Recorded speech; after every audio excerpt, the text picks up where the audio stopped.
Righty, welcome in to MTS News, everybody. My name is Dan, and I am with Matt here. Say hello, Matt. We're here to discuss a few WWE issues and have a bit of a discussion there. Hopefully, get some bit of interaction with anybody who is tuning in live as well. I guess just while we're getting this underway, UFC 214 has just finished, and a pretty good pay-per-view all around. I won't go, there was quite a few matches, so I won't go too in-depth into things, but obviously there were 3 title fights on the card. There was the women's, I think it was featherweight championship, Christine Cyborg winning that one, featherweight, I think it was featherweight winning that one. Then we went on to the welterweight title, I believe. I think welterweight, and Tyron Woodley defended his belt against Damian Maia. And then with the main event, the light heavyweight championship on the line, John Jones challenging against Daniel Cormier, and John Jones picking up the win there with a third round TKO victory. Hit DC with a pretty nasty head kick. DC sort of dropped his head a little bit, and Daniel and John Jones had landed a pretty sweet head kick, and then basically chased him down and followed up with some pretty vicious elbows on the ground. And your new champion, your new ECW, ECW, your new UFC light heavyweight champion, John Jones. And then what was really interesting, John Jones was very humble. And thanked Daniel Cormier, who was absolutely devastated.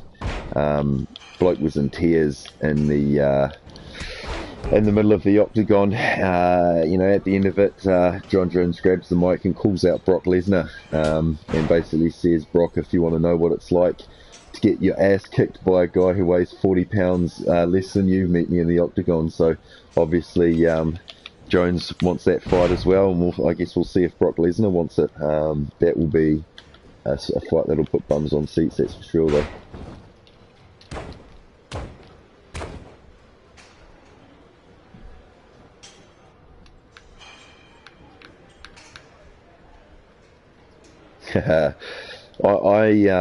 I really want to see McGregor win that. I really want to see McGregor win that.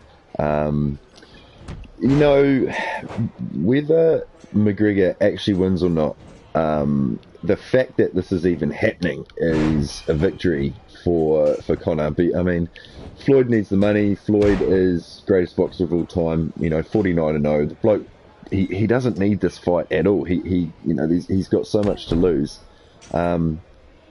And the boxing purists will say, McGregor has no chance, and that may eventuate. That may be, that may be so. But I can't help but Conor McGregor has just, the guy hits like a freight train.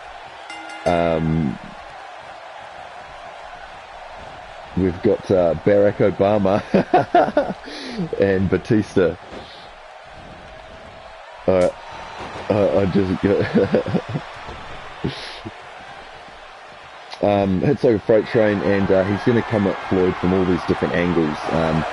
Regardless, I think, of the outcome, realistically, Floyd could walk away with it on points. I don't think he's going to knock McGregor out,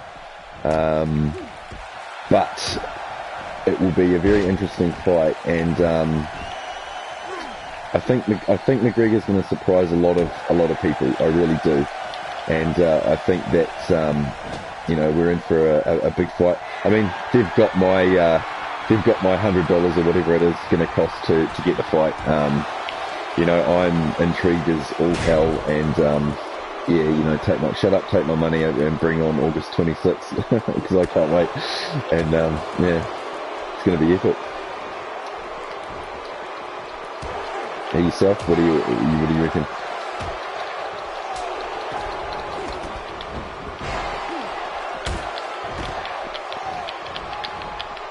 He is younger, a lot younger, yeah.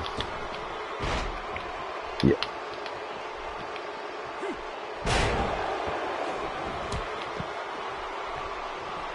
McGregor's picking a KO in the fourth, and he predicted what would happen to Jose Aldo, and especially UFC fans will know how that one turned out, a 13-second knockout.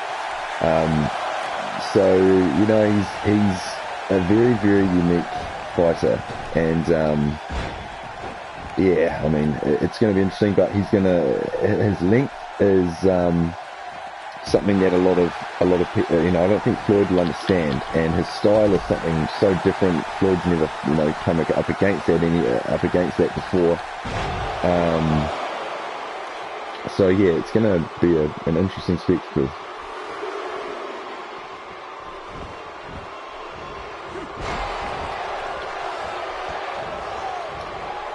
Righty, let's go. Where do you want to start?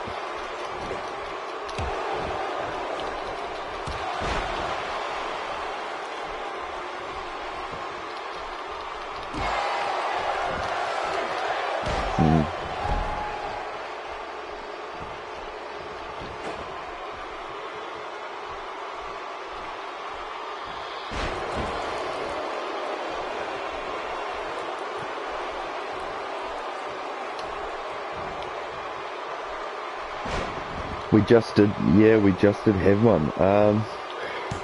There must be some kind of extra ratings or something that the WWE gets when something like that occurs, because I don't think they really need it this early, unless some of the moves that they made previously haven't really worked out, and they want to, oops, I just cleaned you up. It sort of seems like it's like a fixer-upper, a bit of a band-aid on something, but I don't know, it could be interesting. It's but who do you move though? You're just jumping ahead a little bit, but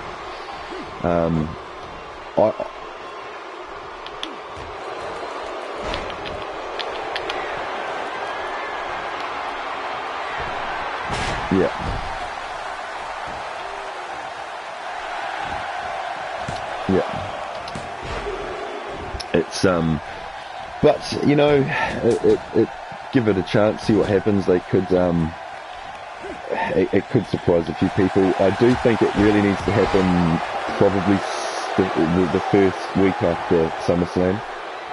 If you leave it too long after some of these big events, it just sort of, it's like the momentum kind of runs out, and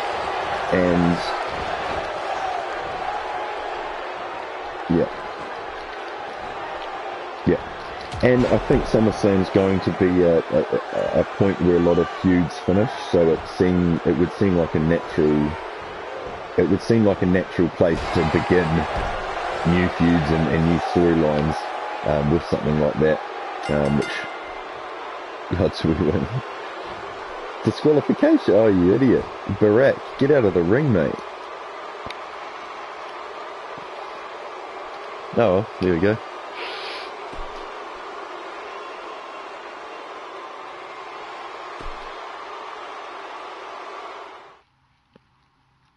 Yeah.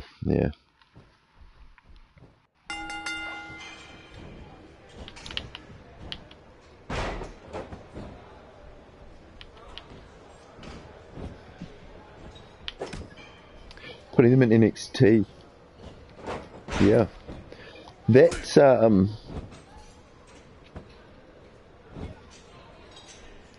yep.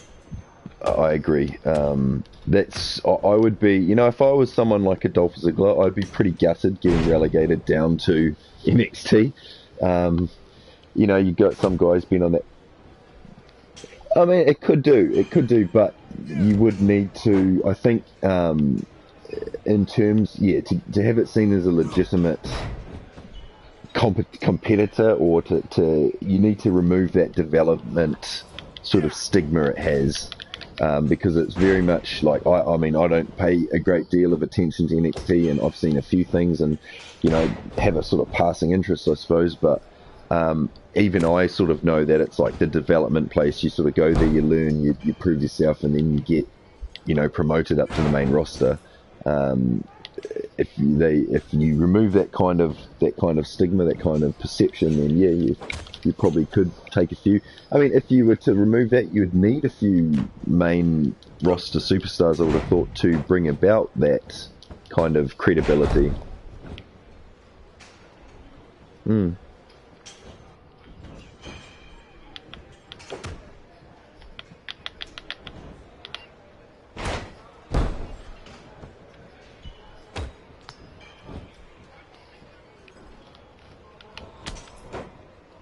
Yeah.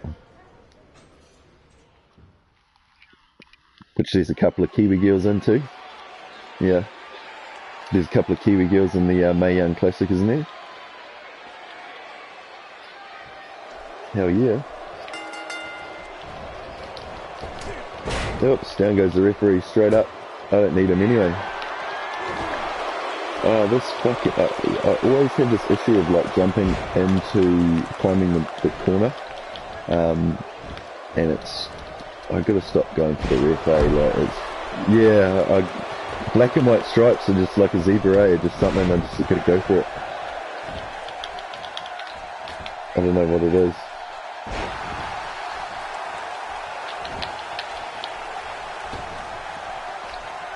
Totally.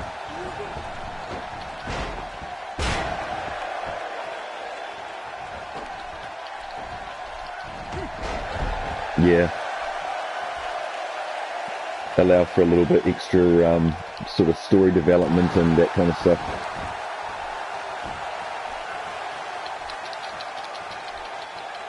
Yeah.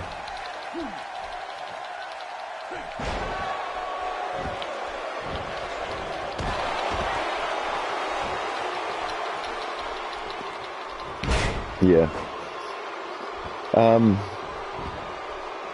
I was just going to say something. Who goes down? I'd start with who goes down. I'd put Aiden English down. Yeah, you probably put him back down. He's still got that sort of... I mean, he's only sort of fresh out of NXT, isn't he? Relatively fresh.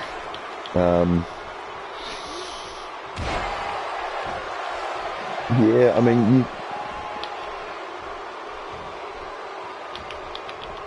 Dillinger. Yeah.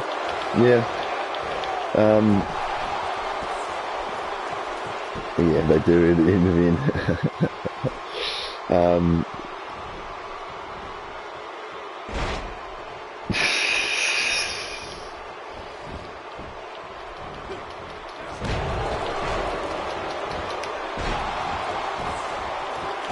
I would, is it Emma? You could send Emma back down, I think, or if she's back down, or if she's ever been there.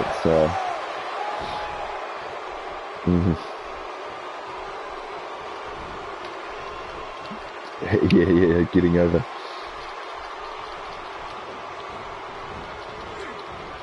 Yeah.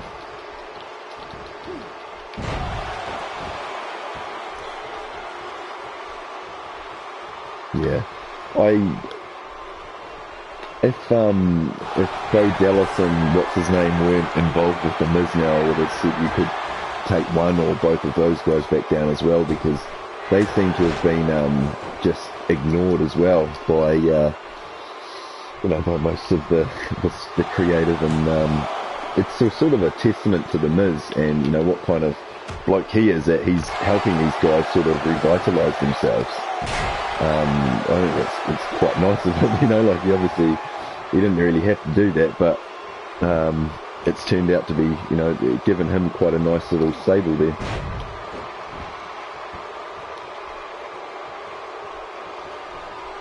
Yeah. Well, he revitalised the IC title, man, and I truly believe that. I think he's really, a lot of the prestige has been returned to it since he's had it. And he's held it for a long time. I think the IC title is one that needs to be held by certain people, like by a few individuals for a long time. I don't feel like it's something you can just flip-flop between people all the time, and because otherwise it does lose its prestige. And that one, so I mean, I've got a sort of an affinity with the IC title.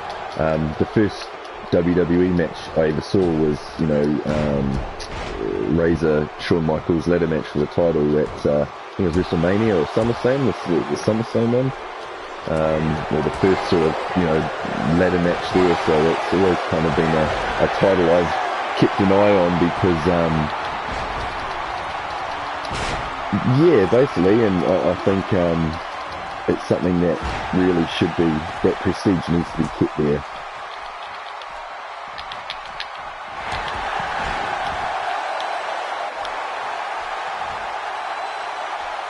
So,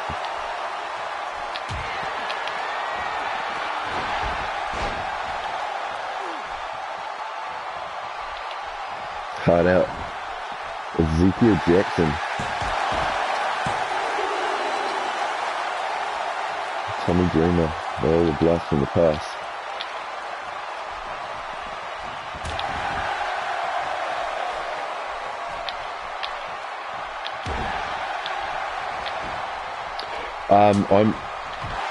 I'm gonna, well, I guess, you know, what's his name, Bobby Brood, I guess he has to eventually.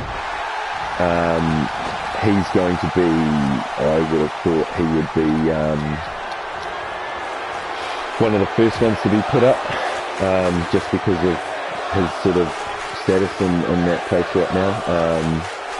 But like I say, I might leave this one up to you because, I don't pay a great amount of attention to NXT. So I will bow down to your experience, your knowledge in this case.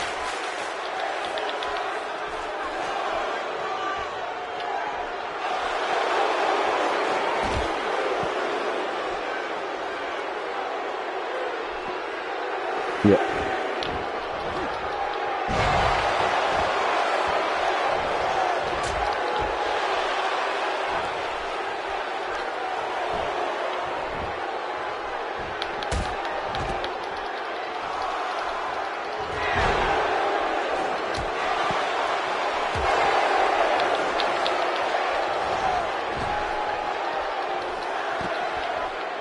Yeah.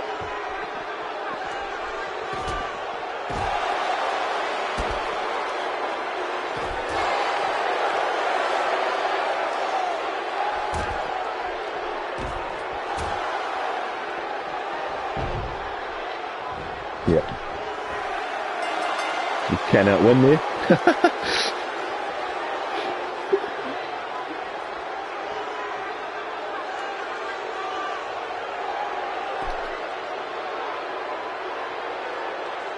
Yeah.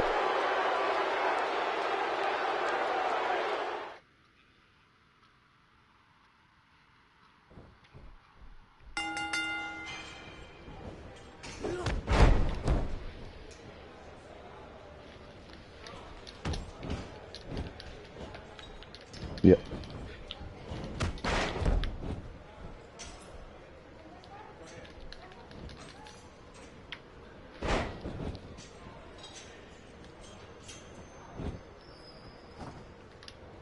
Yeah. Yeah. Yeah.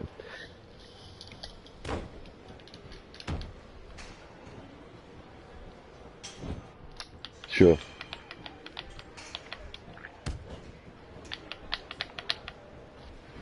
Yeah.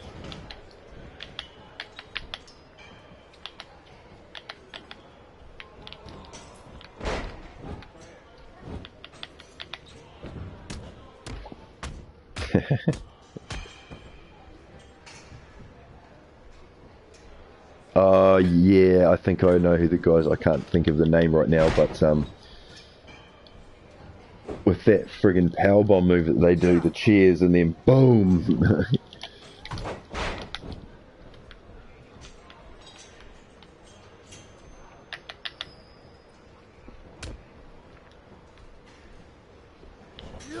Yep.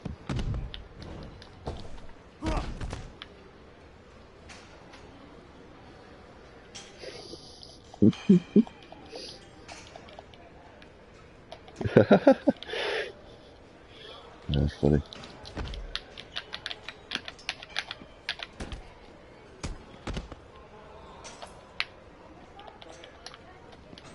Yeah.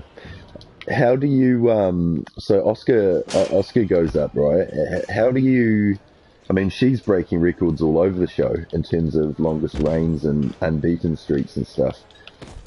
When do you break her streak, and or do you, and do you think there's anyone at the...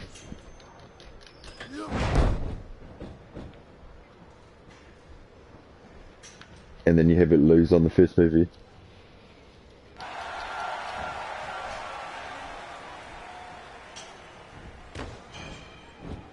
Yeah.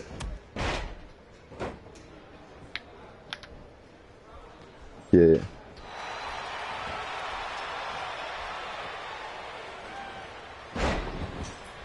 Yeah.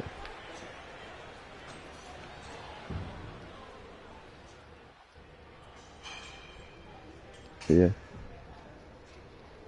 Interesting. Interesting. It'll be interesting to see. Yep. Yep. Yep. Yep. There's always that kind of hint of doubt or whatever, you know, they're not the same person, and yeah.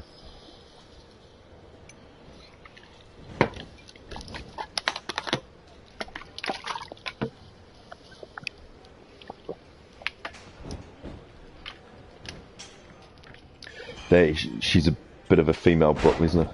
Yeah.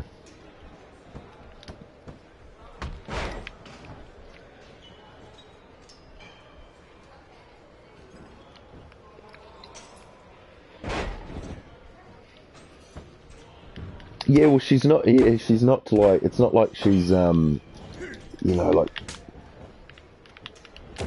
Yeah, yeah. Yeah.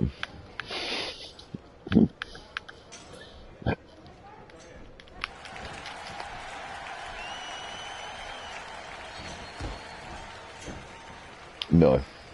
Oh, actually, I might have. I think I did. Yeah. Vaguely remember it.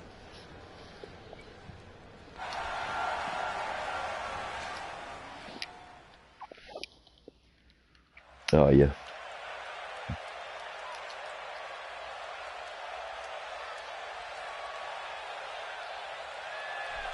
Yeah.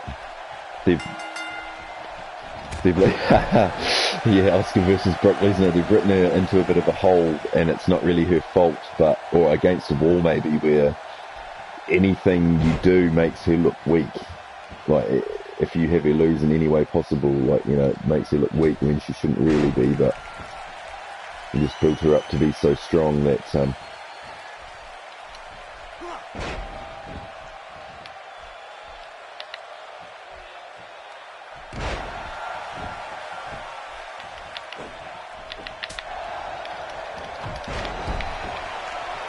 yeah.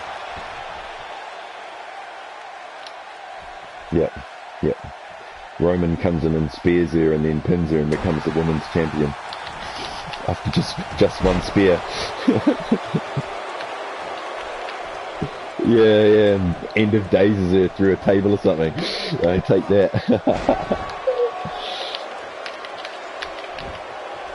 Oh, you're trying to get a pin, bro. Yeah, I played the same dude 4 times last night. Oh, by the way, I've put a video up. Anyone who's paying attention to this or watches this video, I did a wee WWE Live, a little bit of gameplay the other day.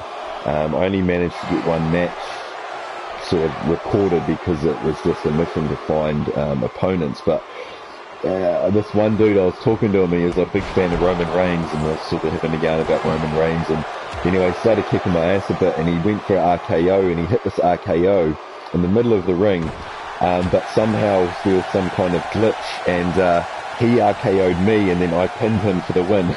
It was so weird. He was fuming. It was a crack up, but just a little bit of you know, bit of a teaser there if anyone wanted to go see it. It was good old internet, you know, the old glitch in the Matrix. Okay, oh fuck, I'm supposed to tag you there. You don't want to Alright. Oh, true, fair enough. Fair enough.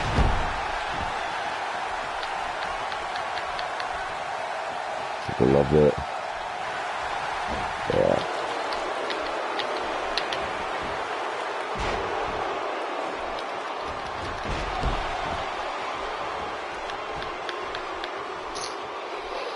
I know this might sound...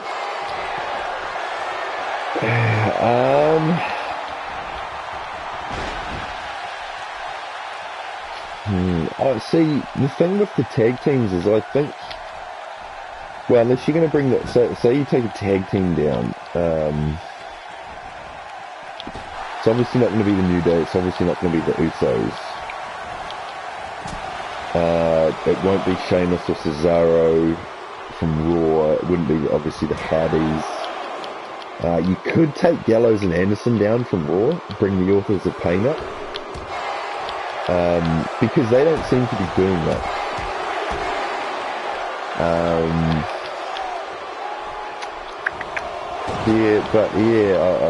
The tag team's actually one of the better sort of divisions at the moment, I find. I mean, certainly for SmackDown, the tag team match was pretty much the highlight of Battleground.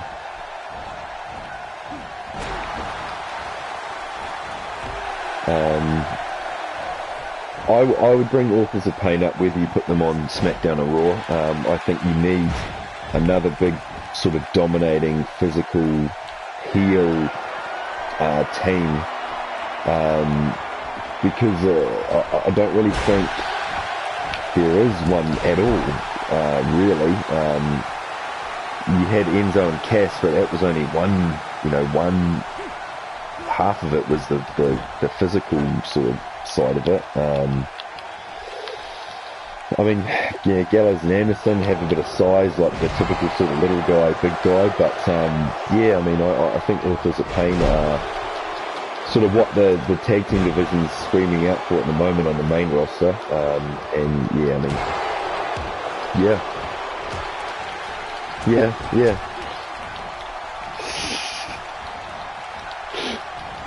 Just give him a punch, yeah.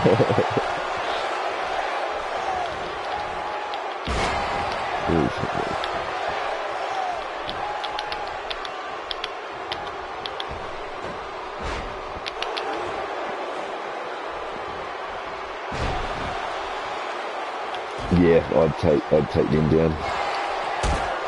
And that's just... And what about what?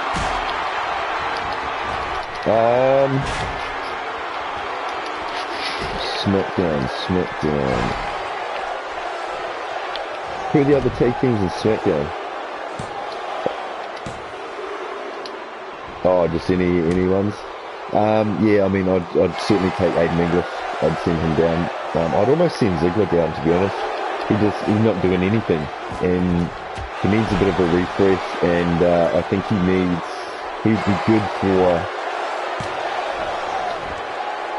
be good for other performers in NXT. Like, he would be great, wealth of experience and stuff for them, I think.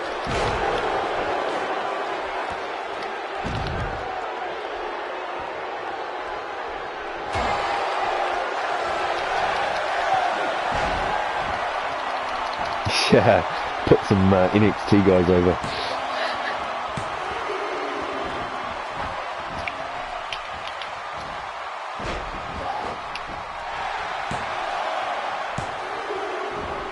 Yep.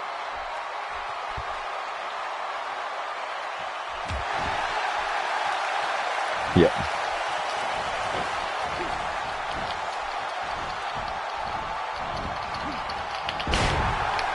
Yep.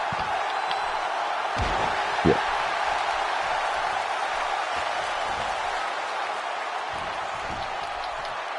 Yep.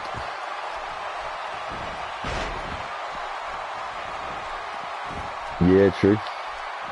He certainly needs something.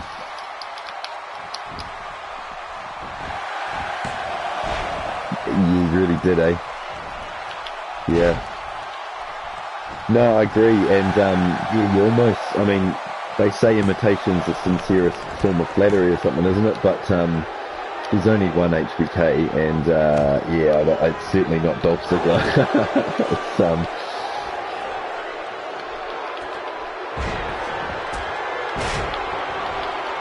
yeah, it's probably that guy. Yeah. Oh no.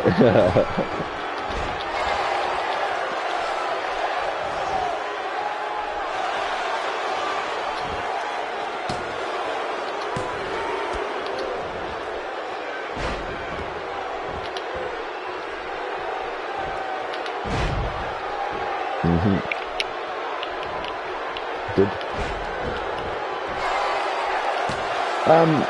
Yeah, I guess sort of the premise of it was basically I was just watching some SmackDown highlights and just wondered if you know, there's the men's the WWE are big on equality at the moment. They're all about these, you know, they've brought in they've stopped calling it the Divas division and gone the women's division and that kind of stuff. So I wondered whether, you know, there should be a women's tag team division. A nice elbow axe handle there to the referee's face. Whether there should be a female tag division or female IC title holder. And it got a bit of chat, to be honest. It created a few, you know, a bit of opinion and.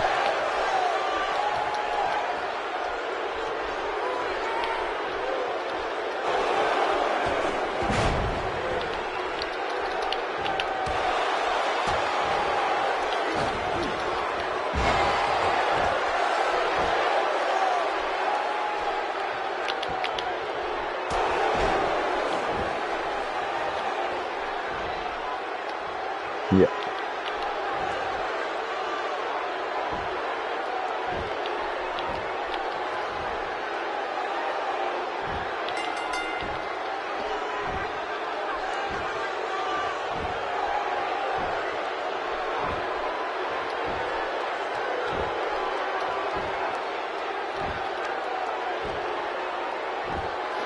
You got counted out. You're in the ring for too long. Good one, Cactus.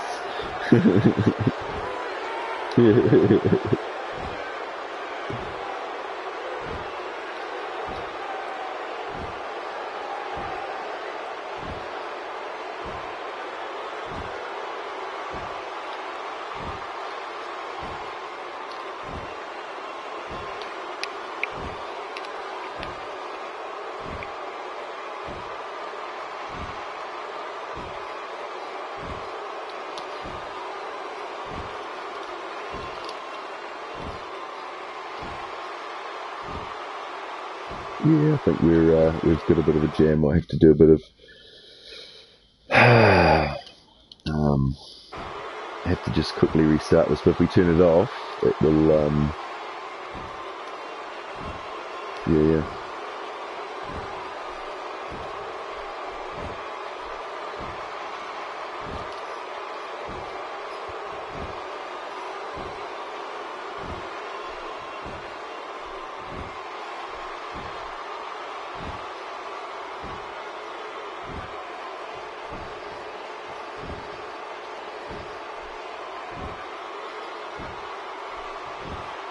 Okay.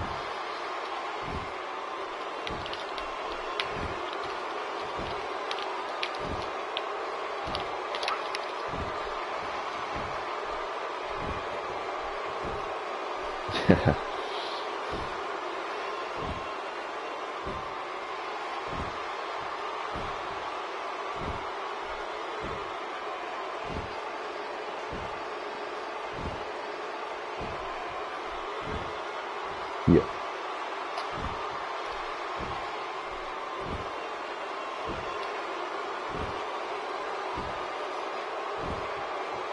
Yeah, I do think there's not enough talent there to have tag team division in both brands, so you would have to have it would have to be one that goes across both brands, but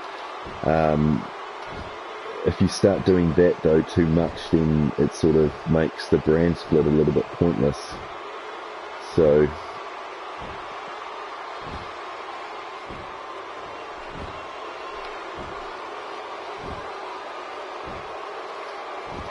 Yeah.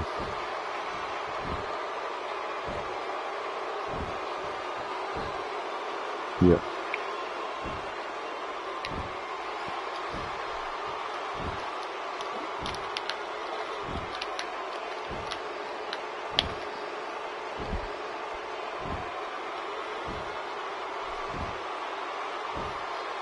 That would be that you would need that many performers. I think we got some movement here. Yes, you would need that many because and that would be the great way to start it as well. Whoever doesn't win it. Yeah.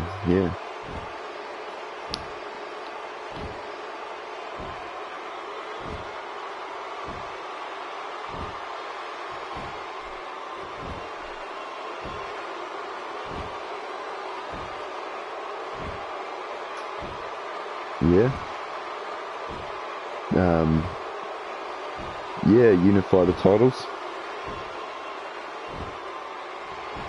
I think so. Yeah. Good way to create some. As long as my Bay Alexa Bliss doesn't lose her title, that's fine.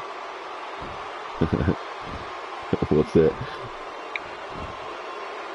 Yeah, I wonder to Bailey, dropping it to Bailey. Yeah. I don't know how I feel about that one. She's still Little Miss Bliss to me. She's 5 feet of fury.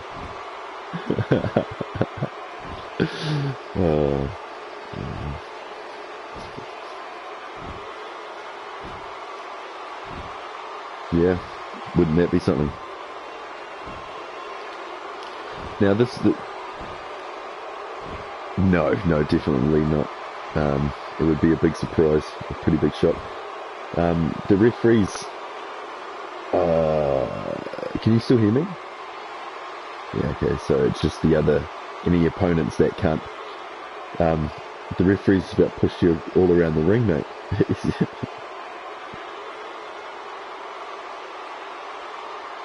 Oh, all of our opponents have left, so we're the winner of this match.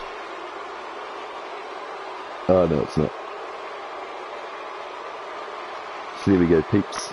320 matches, 174 wins. I'm doing pretty good. Next match. Because it'll just get rid of it and restart the practice thing again.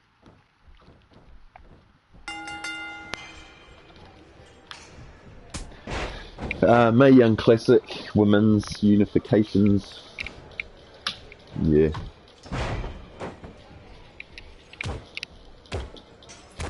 Yeah. No doubt, without doubt, yeah.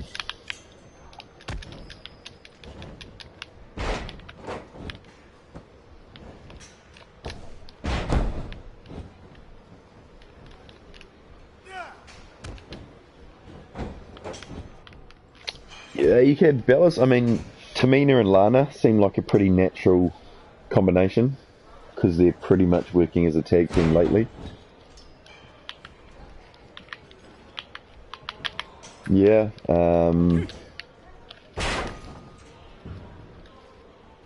Yeah. Is it Natalia and Dana Brooks? Are they the Mickey James and Dana Brooks?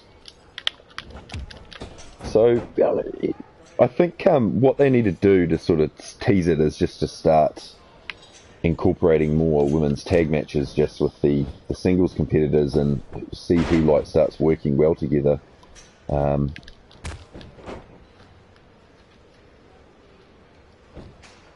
Yeah, you're right. Yeah. Yeah, no doubt. Why don't you give the women the respect they need? Equality and stuff.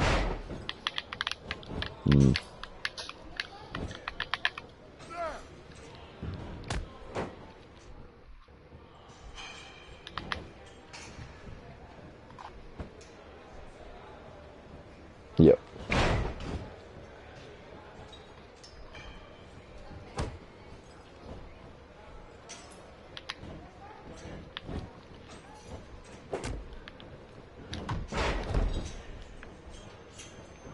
Mm. Yeah.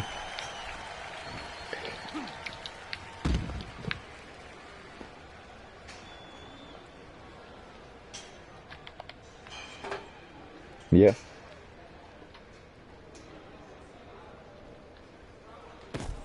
Yeah. Yeah, it is. It'd be live. You can have it live on the network for $9.99. Oh, speaking of which, yeah, I didn't tell you that, but speaking of which, Hell in a Cell has just been given to SmackDown Live, so that's going to be a SmackDown Live pay-per-view. I think I can't remember where exactly it was going to be, but yeah, so I don't really.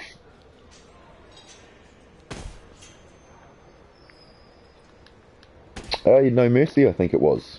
Been added to No Mercy, yeah. Um,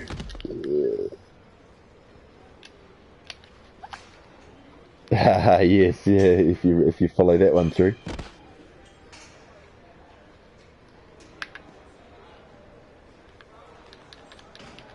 Yeah, that would. I think Baron Corbin needs to cash in on Jinder, beat Jinder. Say Nakamura, say you get Cena Jinder at SummerSlam, and Nakamura maybe. I think Jinder needs to win that, but then you have Corbin cash in on him, and then you lead into Nakamura Corbin if John Cena's going to sort of float between the two shows, and then Nakamura Corbin for.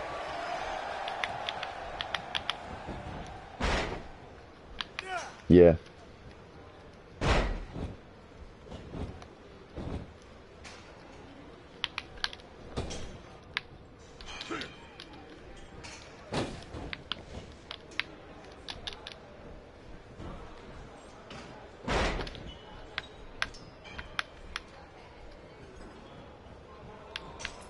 Yep.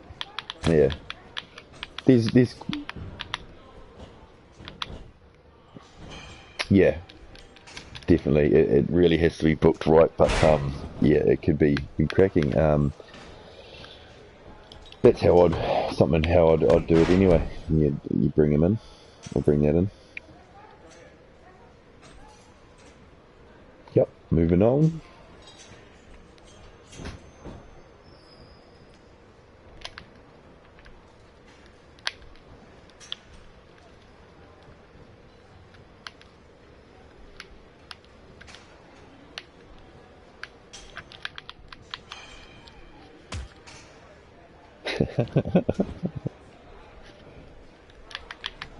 Women's.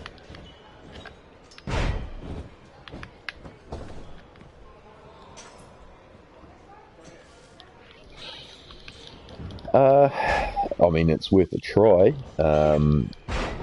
You, the only thing I think you might risk saturating your fans with too many different shows. Um,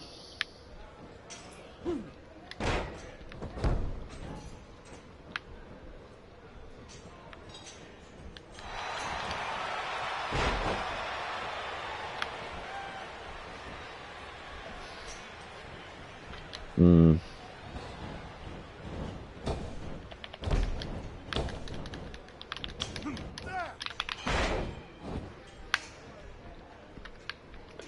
yeah, I don't know if they could really support that, to be honest. It's certainly an idea. Like I say, you could include you could have it included in like a Raw and SmackDown, like the 205 Live has been in the past, and just not have it sort of a standalone show. But I don't know, all the like the different rings and the different sets and stuff. Like, is it really necessary? I don't know. They do need to. I think they need to bring back like they need more tag team gimmick matches like your TLCs and your table matches. And growing up in the Attitude Era, man, I think we really were quite spoilt with the amount of quality tag teams that were around at that stage. That's not to say there's not some quality there now, but it just I don't really see there's no Dudleys, Hardys, and Edge and Christian. Like that's exact. Yeah, it's that was a special time, and I mean the New Day and the Usos could sustain a really great feud. And the Raw have the talent. Like Raw have them there. You've just Sheamus, Cesaro, the Hardys. I mean they've got Gallows and Anderson, and yeah. That's one of the sad things. Yeah, yeah. Tag teams sort of just seem to be like a bit of a, I don't know.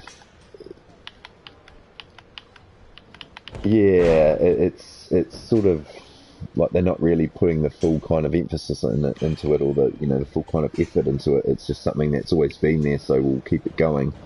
And as much as these guys try to keep, the New Day certainly have lifted the bar, which is a good thing, but until like the creative put the work in to really sort of create these storylines and stuff, it's always just going to be like, they're always going to be like, I'd love to see tag team main event, like I don't think I've really ever seen one of those, like a legit tag team title main event, or at least like a co-main event or a curtain raiser main event, instead of like first match on the card.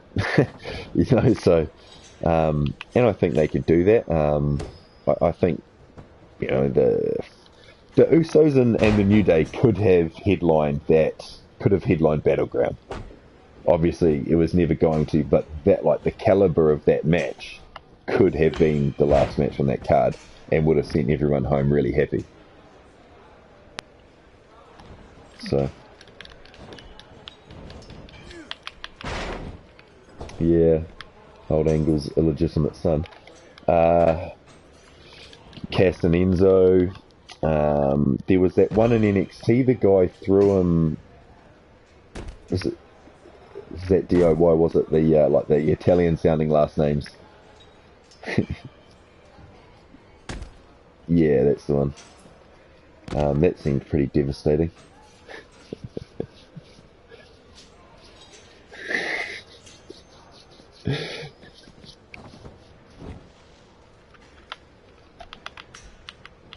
Yeah.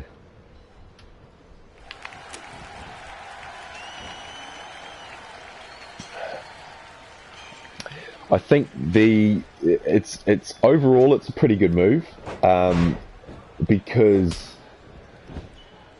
7 out of the 8 of those guys could sustain a singles career quite comfortably.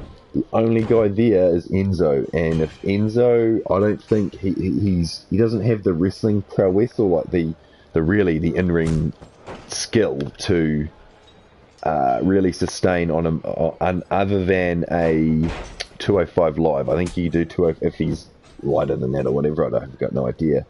But I think Enzo really needed Big Cass, and yeah, I don't know what he's going to do from now, unless he goes into like managing or something like that. But yeah, I think American Alpha will be fine. It might be a little bit, obviously, I mean, that's just a weird storyline to start with. Is that guy legit Kurt Angle's son, or this is just straight up work?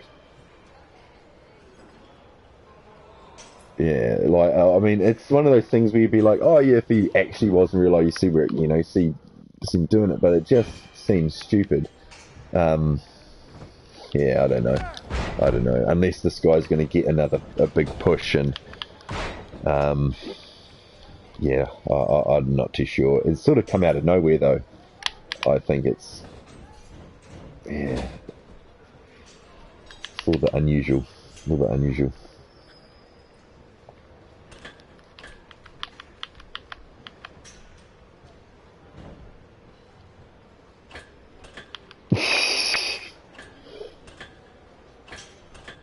Have you read the, I was listening to Wrestle Talk TV, I think, and those kinds of places. There was a bit of a lot of last minute decisions being made about matches lately. It seems like the US title match at Battleground, and these strange decisions being made, like late or during matches, Vince seems to be losing the plot a bit, I think. He's, or even more, perhaps. Already lost the plot.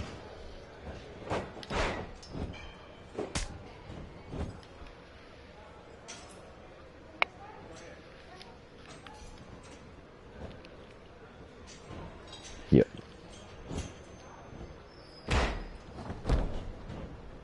Yeah. Yeah.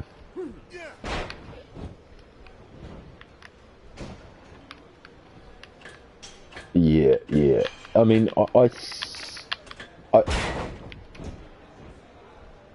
yeah. I feel like they have one cracking match left in them, like one absolute blinder that will go down as a classic. And I feel like once they have that, then that should be it. But yeah, you're right. They have been going at it for some time now. And that belt, that John Cena worked quite hard to bring the prestige back, and the irony is all these three guys, Cena, Styles, and Owens, have all worked with that US title belt to bring the prestige back to it, and all it's done is fucking ping pong between the three of them, or between Cena and Styles, then Cena and Owens, and really like it hasn't.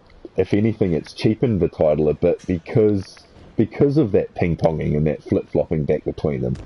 I don't know what the reasoning behind Styles winning the belt at Madison Square Gardens was on the non-televised event. And that match, the finish at Battleground was horrible, like botched or not. It was a fucking wretched idea. And it was executed even worse. And that made no sense to me. Like, if you're going to have Styles win at Madison Square Garden, why not have him win at the pay-per-view instead? And you give Kevin Owens this Face of America thing, which is quite a good gimmick, and he's working it really well. And then you go and take the title off him, and it just sort of didn't really.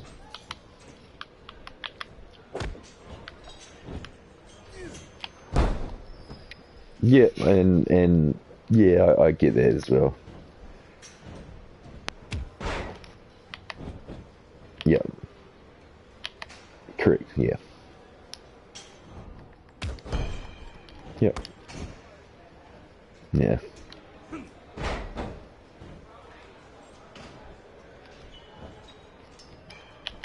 yep,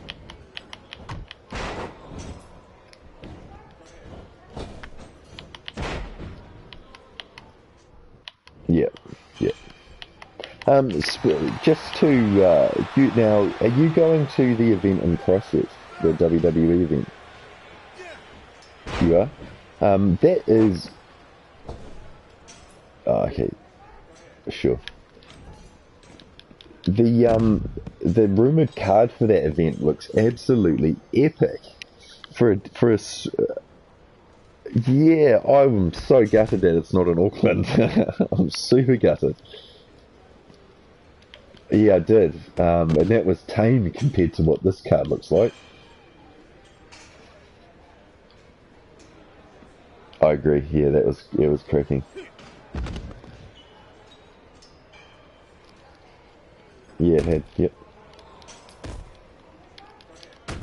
Yeah.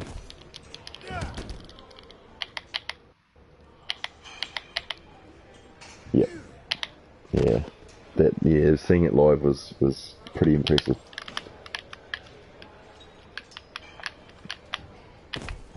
I'm really struggling. Yeah.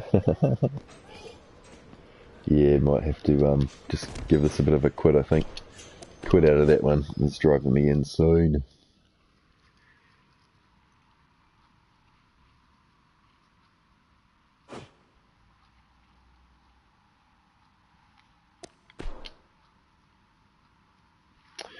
Um, Let me just consult some notes.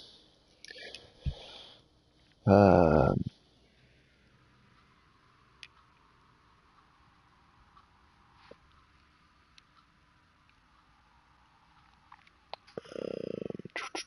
oh, 2K18 special edition has been released.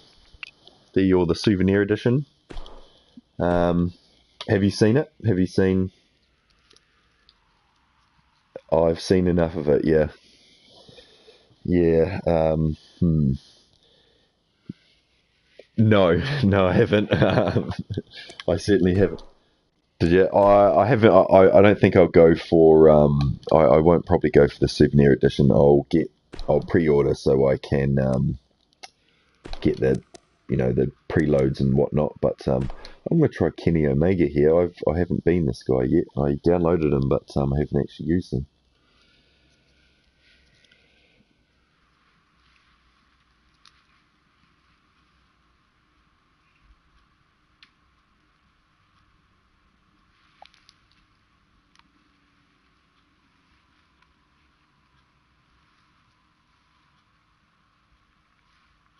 Oh yeah, special edition. See, that had Cena on the cover as well, didn't it? TF15. Yeah, yeah, yeah. When I heard Seth Rollins was the cover art, who was the face, I was disappointed, to be honest. Um, I don't really. I was expecting Kurt Angle, to be honest. I'm not sure why. I was expecting Kurt Angle, um, but yeah, it just seemed. I was glad it wasn't Roman Reigns. Put it that way.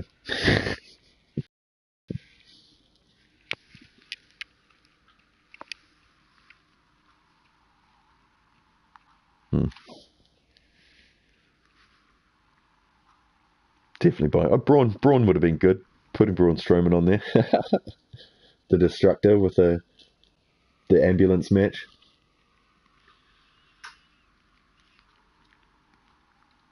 It was pretty good. What's one gimmick match you'd bring back to WWE? Hey, the what? uh, well, one that maybe a past favourite we had. Like I know they've had the Inferno match, and the Buried Alive match was there at one stage as well.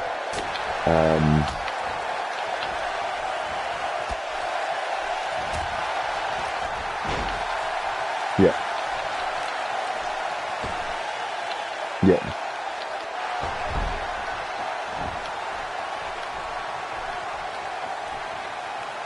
So you can't actually no escape out the top, just or just pin in submission or yeah. um,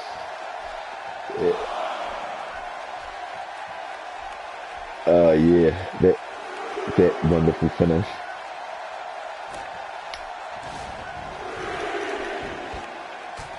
You haven't seen JBL versus Big Show in the cage, in the barbed wire cage.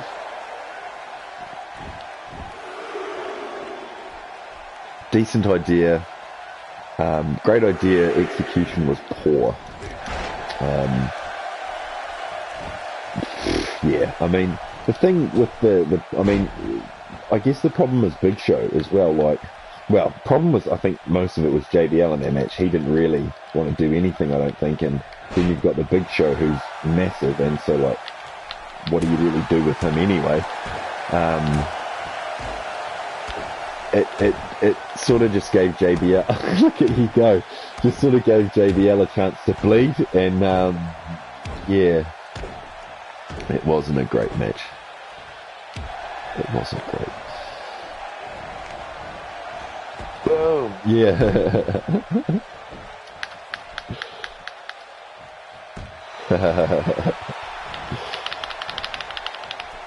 Oh shit.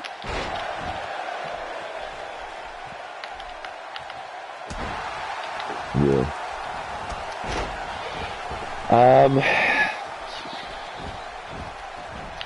I would like to see Hell in a Cell pay-per-view disappear. I would like to see Hell in a Cell be left to be as a genuine, much like you were saying about the barbed wire cage match. I would like to see that be just a straight up, exactly, yeah, a straight up feud ender. I would almost like to see the hardcore title be brought back as well, you know, just to sort of, you know, people love that thing, and I know, I guess with nowadays, like with the head injuries and all that kind of stuff, it may not be as spectacular as it was, you know, no headshots of things and all that kind of stuff, but I would like to see, I mean, the Buried Alive was sort of Taker's, you know, or Taker's forte, even though I don't think he really won any, and like the casket match as well. Yeah, there could be some kind of match that they tailor-make for Bray Wyatt that isn't the House of Horrors match. Or you know what they should bring back? You know what they should bring? The triple cage. They must have that sitting around in a warehouse somewhere. Go get it. You haven't seen the triple cage match? There's a movie, Ready to Rumble, and it was David Arquette and Oliver Platt, I think, and it was some random, basically it had like, it was WCW production, and the sort of feud culminated with David Arquette legit winning the WCW heavyweight title from off Jeff Jarrett, I think it was, and basically the feud between Jeff Jarrett and DDP and David Arquette culminated in a triple cage match at Slamboree, I think it was, 1997 perhaps, or maybe it was early 2000s. I think it was early 2000s. Culminated in this triple cage. It was basically like a Hell in a Cell structure with another sort of Hell in a Cell type. They were sort of stacked one on top of each other, and you had to climb up through. There was doors on the roof of these cells, and there was ladders, and you had to climb up through the ladder of this cell to make it onto the next level, and the belt was hanging ladder match style above the top cage, which is like a small little cage room, and in each section they had a bunch of weapons. Like the middle cage had your guitars and chairs and rubbish bins, and then in the top, you know, you ripped them off the wall, and the top cage had a bunch of rubbish bin lids and stop signs and, you know, whatever sort of hanging off, and it's a good sort of match. Get a few spots, you know, a bunch of guitars smashed and that kind of stuff, and there's a, you know, bit of blood in that, but basically the match finishes like on the actual pay-per-view, and David Arquette who's allegedly in DDP's corner. Basically he smashes a guitar over DDP's head and hands Jeff Jarrett the belt. A wonderful gimmick, so much you could do with it, ruined by the fact that David Arquette was the WCW heavyweight champion and basically desecrates what was the history of a wonderful belt, and a belt that has a storied history, and that all sort of spawned from this movie, Ready to Rumble. Yeah. It will be, yeah, it will be. The WCW pay-per-views. Just one of the many gimmick matches that WCW came up with that just near the end of their existence, when you could tell they were really, really clutching for ideas. The other one was the Human Torch match, Sting and Vampiro. That's a pretty infamous match.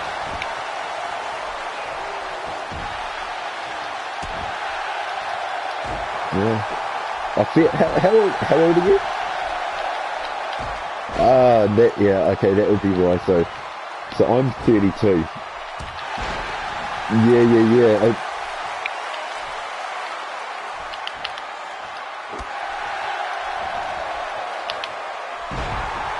Yeah, that's interesting.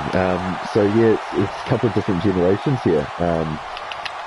Oh, that's cool. That's actually kind of funny. Yeah.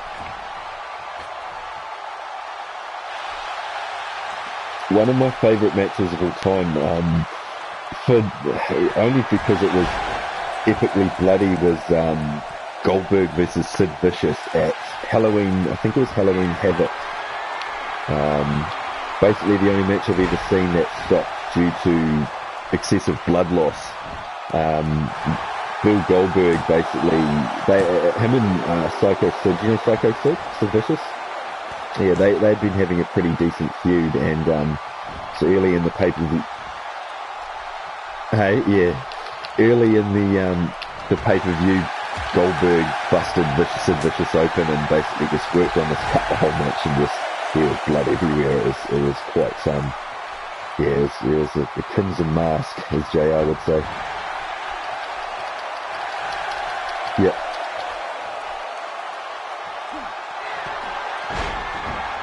Yeah.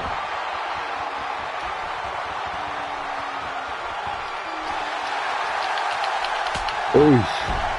Got to win this now. Too much talking, man, and I'm not paying attention to the quality of play.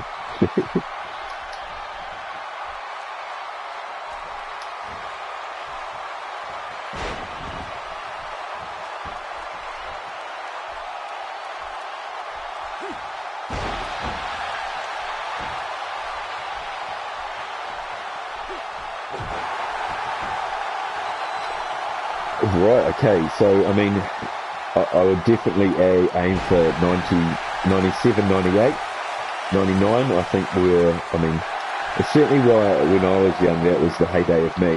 Up to about 2003, I think they were really, putting on classic matches. One of my favourite matches all time, Triple H Cactus Jack at the Royal Rumble, 1999. That was a hell of a match. There was Rock and Mankind Royal Rumble. That's Royal Rumble, not 1999. I think that was No Chance in Hell, the I Quit match, where Mankind took a dozen chair shots to the head, and sort of to this day is still one of the most brutal matches I've ever seen. And Mick Foley is the hardcore legend, but that match changed him, and that match is one of the reasons why nowadays there's no chair shots to the head. It was that was just vicious. I don't know, you've probably seen that one. It's a pretty that was hard to watch. First Hell in a Cell, Shawn Michaels Taker, that was an absolute classic.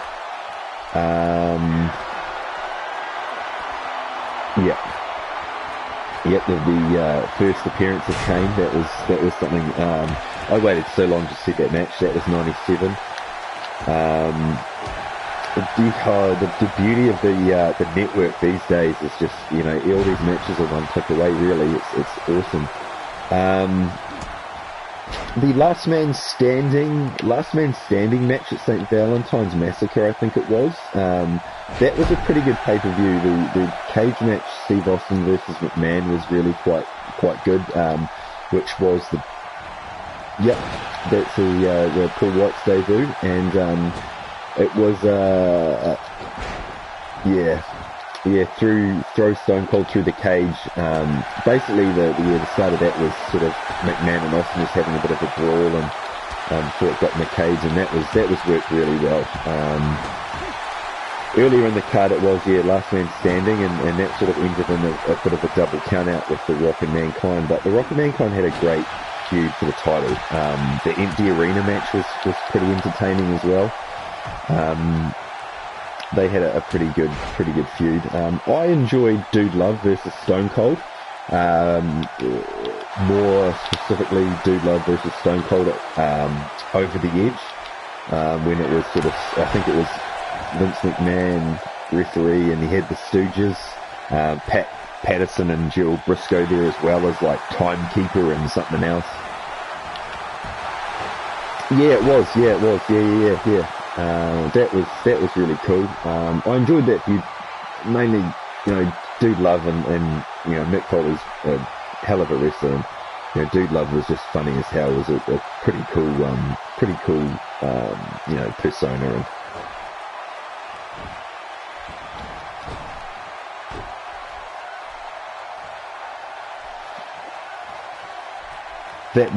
that'll be really choice.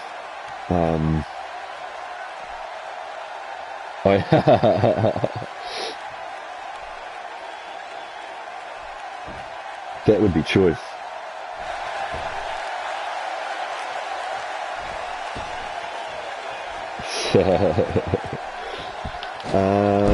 WCW matches. Anything. So the sort of evolution of Sting from the colour face to the black and white Sting was quite cool.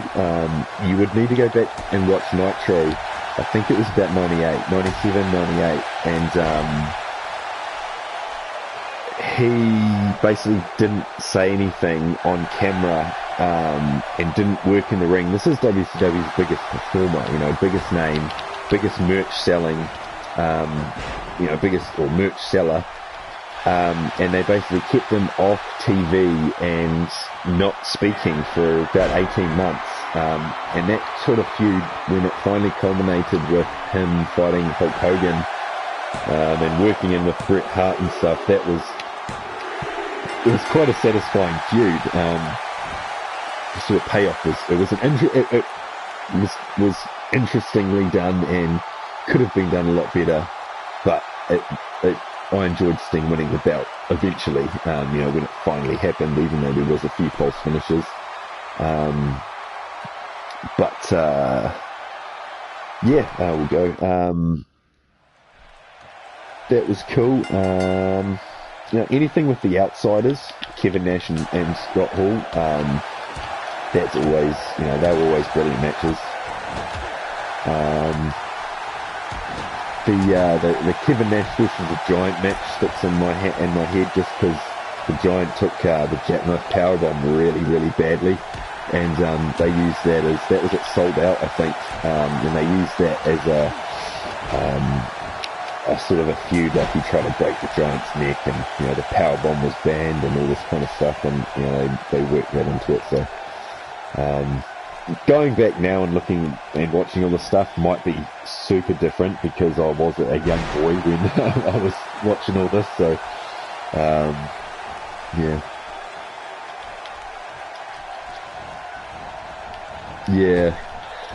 one of my favourite pops of all time. I think this was Halloween Havoc about 96 or 97. There's a cruiserweight battle royal to see who would face Chris Jericho. And Chris Jericho had just been having this mean feud with Dean Malenko, and basically Dean Malenko was on a massive losing streak, and he it was his career on the line, and so the battle royal is done. The battle royal goes ahead, and Cyclopay, I think, wins it, and basically Cyclopay then, or Psychosis, one of them, starts to, Jericho's in the match, ready to ring the bell and get the match started, and then whoever Psychosis or Cyclopay starts unmasking, and he unmasks to Dean Malenko, and the crowd went absolutely fucking insane, and it was just such a cool pop, and that's still a great pop, and a wonderful, wonderfully worked match in terms of psychology, ring psychology and that kind of stuff with those guys.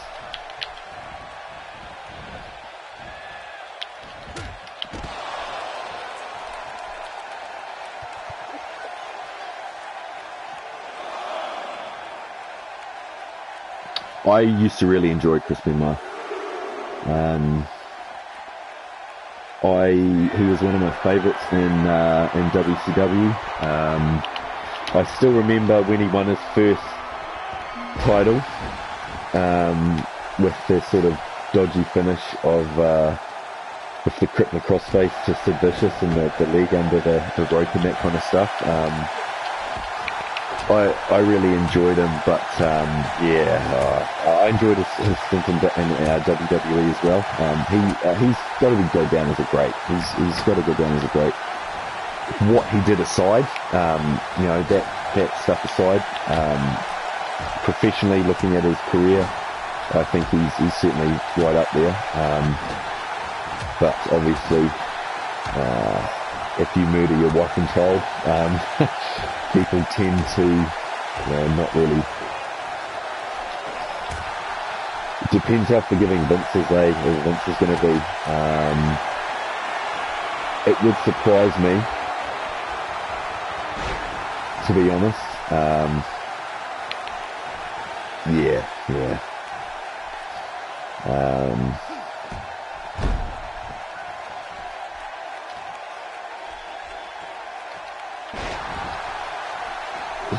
I think they deserve credit. Eddie certainly does. Just that one match against JBL alone, where he literally bled half of his body blood out all over the ring, he deserves to be in the Hall of Fame. He left.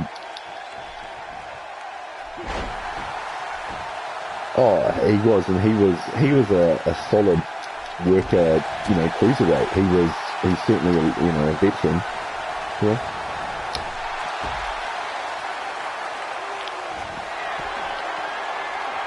Yeah. Yeah. And I think also that, I think also some of those dudes, they might not have been WWE champion or whatever, but they may also end up in the Hall of Fame for what they do outside the ring and behind the scenes, and helping blood new talent and that kind of stuff through as well, and put other guys over.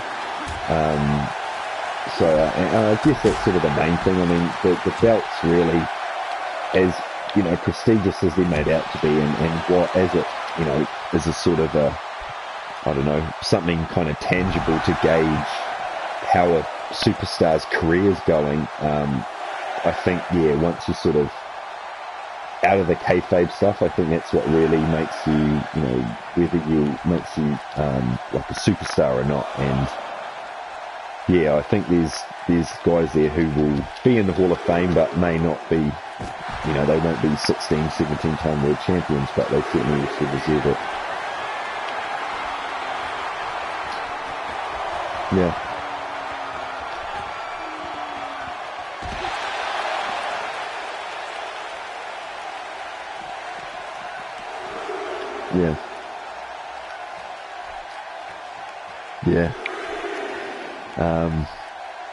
Don't you have Snoop Dogg in the Hall of Fame? I mean, come on. You're not going to put Chris Benoit in the Hall of Fame? I don't know. That'll be the way Vince talks about it, though.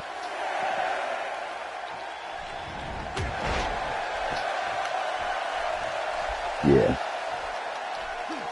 It's a bit of a joke. Yeah.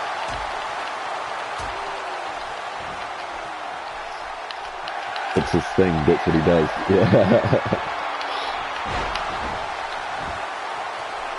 This is true.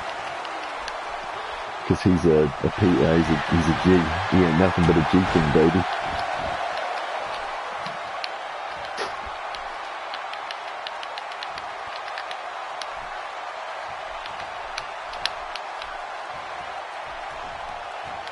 I'd enjoy it. I'd like to see it again.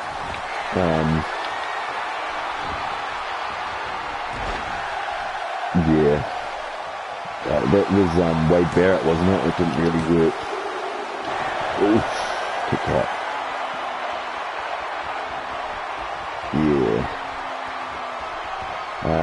One of my favourite matches, Kurt Angle, Shane McMahon, King of the Ring. That was a beauty.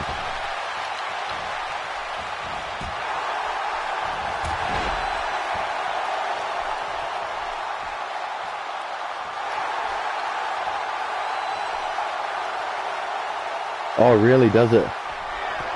That's cool. Jesus. Bit of his blood as well on it. Yeah. So that's extra.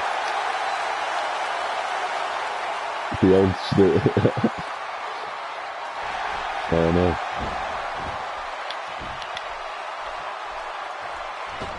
Yeah. Neither was I, to be honest, and it used up all of my finishes. Do you reckon the WWE will ever sign Kenny Omega? He seems to be a bit of the it wrestler at the moment. as the Young Bucks. Yep.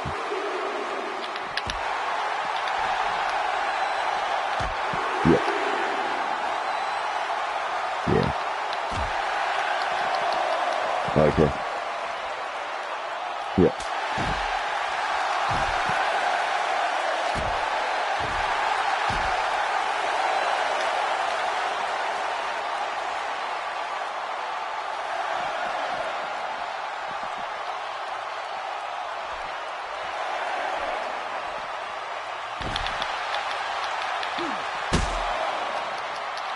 No.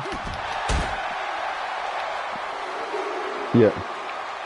We'll get all their merch and stuff as well, I imagine, eh? Yeah.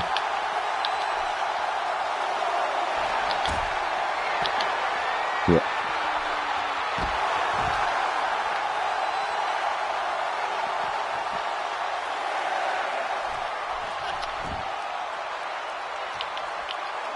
Yeah, fair enough.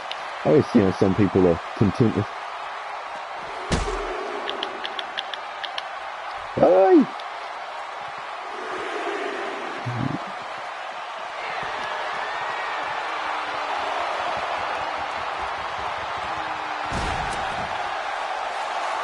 No.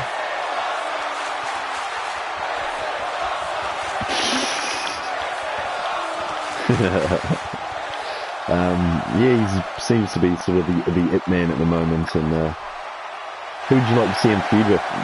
Kenny Omega, Nakamura, like we've got right now. Omega Styles. Pretty much anyone, maybe.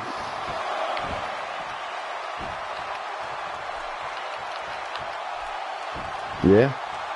Get old Uncle John to put him over early. Woo.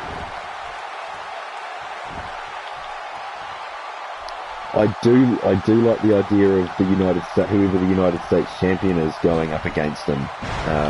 Because obviously he's the US champ at the moment, and also New Japan or whatever it is, I think, or whoever. I saw him with some kind of US title belt.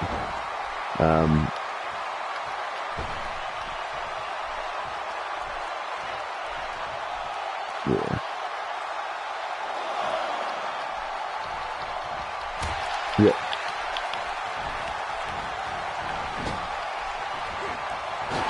Oh, really? Sitting next to him? That's cool.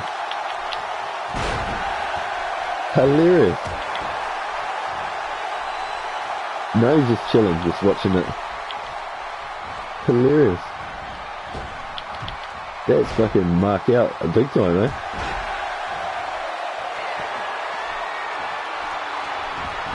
Yeah.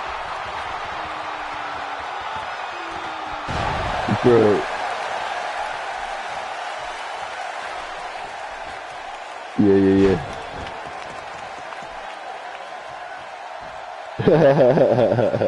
Funny.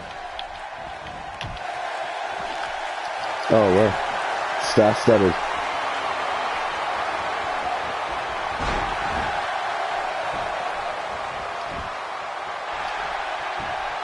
Sure is.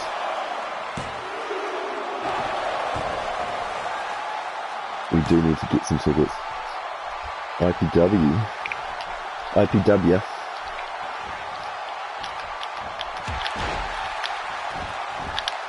Yeah.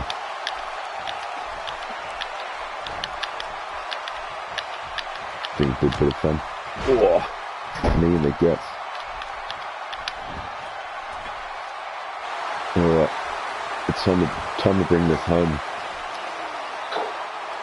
Let's go home. Let's go home.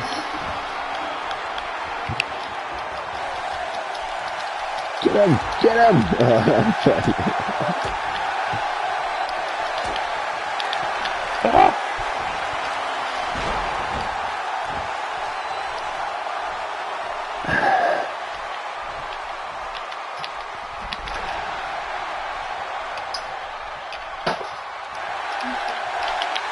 Nah. Oh, shit.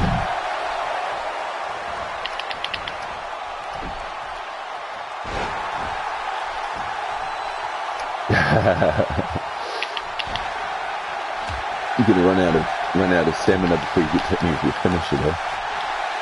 I'm gonna get him. I think he's headed for Styles, isn't he? They're headed on a collision course. I can't wait for that when it does happen. I'd love to see Owens Nakamura even. Yeah.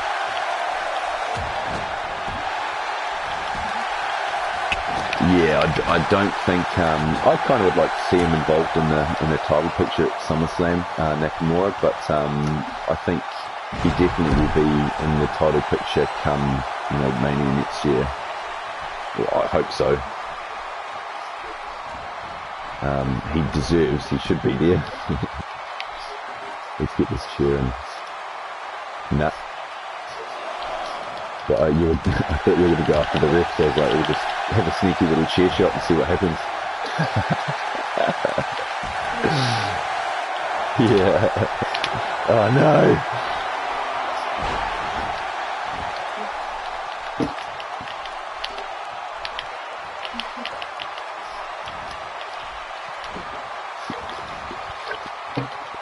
I think Nakamura's forgotten how to pin.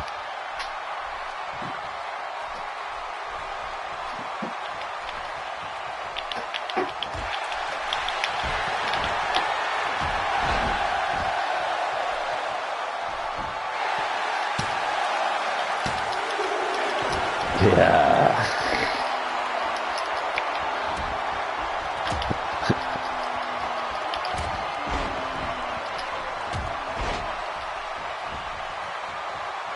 Oh, what the fuck was that?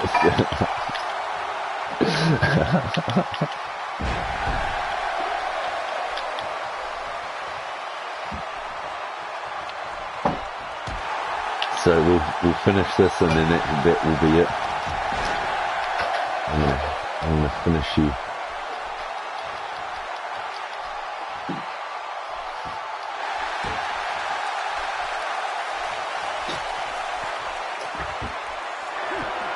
Whoosh.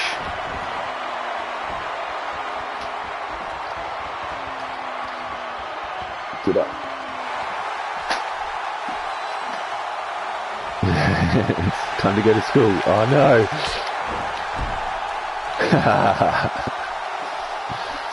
Come on, come on.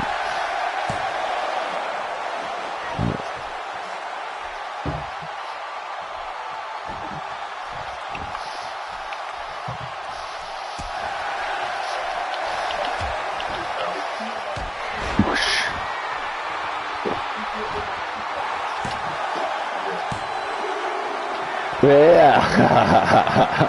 You can't keep Kenny Omega down, I tell you. You cannot keep this man down. He's the only 6-star athlete. He's 6-star. According to Meltzer.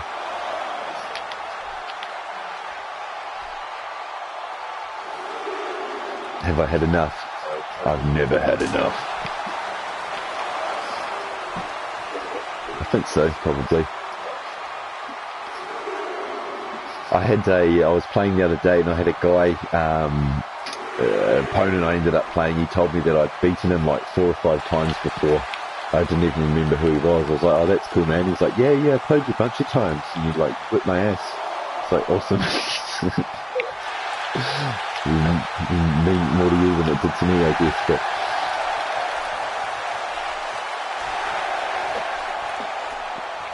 come on, Kenny. You can do it, mate.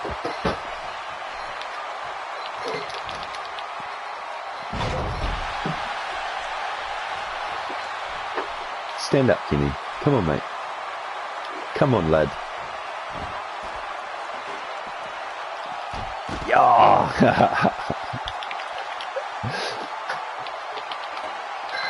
Have you seen the SummerSlam rumour card? I guess always still yarning about some shit.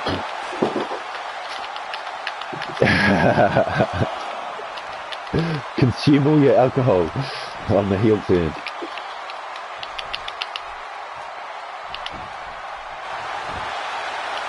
No way.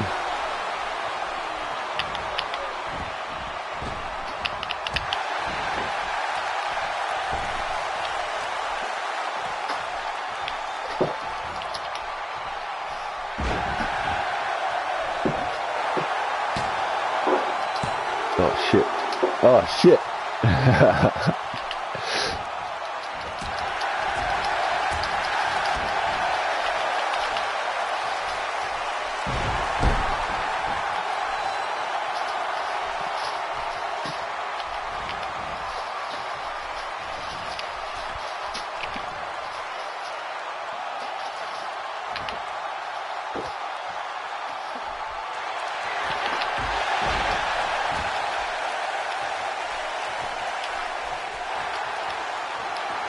Coast to coast.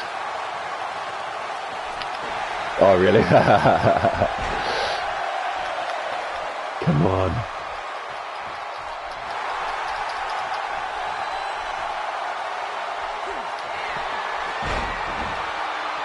Hit him. Pin him. 1, 2.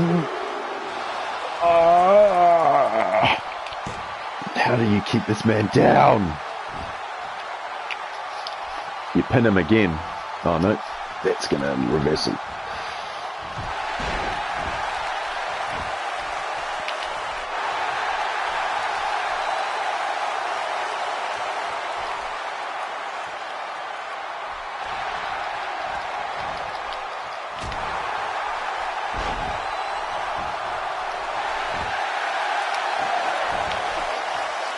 Five stars. Wish we could go up to 6 stars. This match deserves it.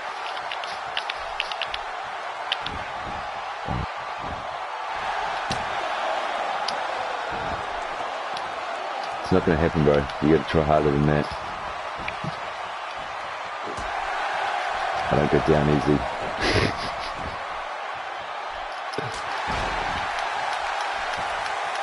Oh, 170, but 300 something matches, yeah. Too many matches.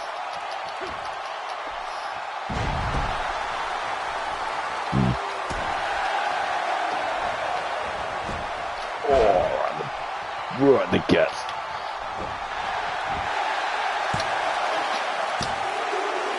Oh. Oh.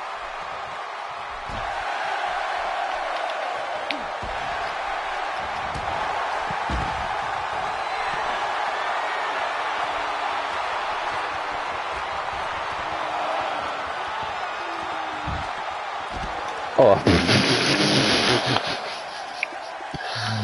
Just jump onto the floor. Yeah, so it's got pounded.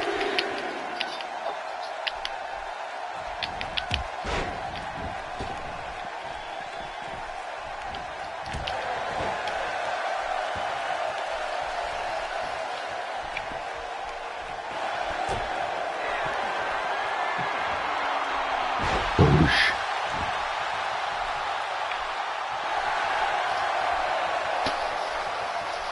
Kinshasa. Take it home. Oops.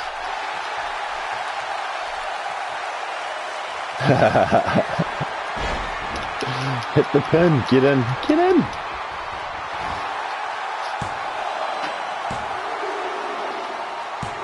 Dude. That was a great match. Good match to finish on, my friend.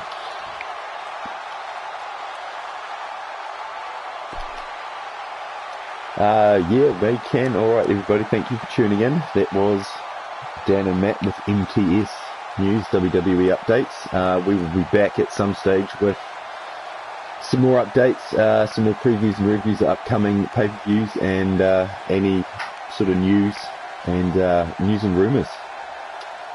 But that's it from us. We will catch you later.